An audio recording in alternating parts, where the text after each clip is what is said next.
నీ boy friend కానీ నీ పార్ట్నర్ కానీ నీ మీద పొజెసివ్ ఉంటున్నాడు, నిన్ను రెస్ట్రిక్ట్ చేస్తున్నాడు, నిన్ను ఎవరితో మాట్లాడనిస్తలేడు, క్లోజ్గా ఉండనిస్తలేడు ఆపోజిట్ జెండర్తోని అంటే వాడిని అసహించుకోకు, వాడు కరెక్టే ఉన్నాడు.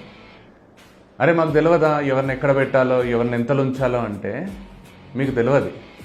ఎందుకంటే మీరు వేరే జెండర్ కాబట్టి ఆడపిల్లలు ఎట్లుంటారో, ఆడపిల్లలు ఎట్లా ఆలోచిస్తారు, వాళ్ళకి ఎంత జెలసీ ఉంటుంది అనేది మీకు తెలిసేమో, కానీ మగపిల్లలు ఎట్లుంటారో ఎట్లా ఆలోచిస్తారో మీకు తెలియదు. ఏమనంటే మాకు తెలియదా? తెలియదు. మీకు ఎక్కడ పెట్టాలో మీకు తెలియదు, వాళ్ళకి తెలుసు ఎక్కడ పెట్టాలో. సో వాళ్ళు మీతోని మాట్లాడుతున్నారు అంటే అది నీ బాయ్ ఫ్రెండ్కి అనుమానంగా అనిపించింది, వాని ఇంటెన్షన్స్ కరెక్ట్ అనిపించలేదంటే నీ బాయ్ ఫ్రెండే కరెక్ట్, నీ లవరే కరెక్ట్, నీ పార్ట్నరే కరెక్ట్.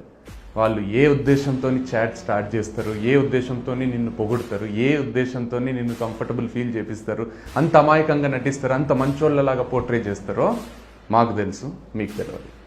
కాబట్టి అర్థం చేసుకోండి. ఎవరితోనన్నా మాట్లాడొద్దు అంటున్నాడంటే మాట్లాడకండి. వాడి చూపు కరెక్ట్ లేదు అంటే 100% వాడి చూపు కరెక్ట్ లేదు.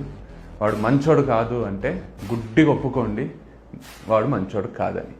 మీకు బాయ్స్ గురించి, మాకు బాయ్స్ గురించి తెలిసిన దానికంటే 100% తక్కువ తెలుసు. నువ్వు వాని గురించి ఎట్లా ఆలోచిస్తున్నావో, నీ బాయ్ ఫ్రెండ్ వాని గురించి ఎట్లా ఆలోచిస్తున్నాడో అనేది కంపేర్ చేస్తే నీ బాయ్ ఫ్రెండే కరెక్ట్, నువ్వు కరెక్ట్ కాదు. ఎందుకంటే మాకు గర్ల్స్ గురించి తెలియదు.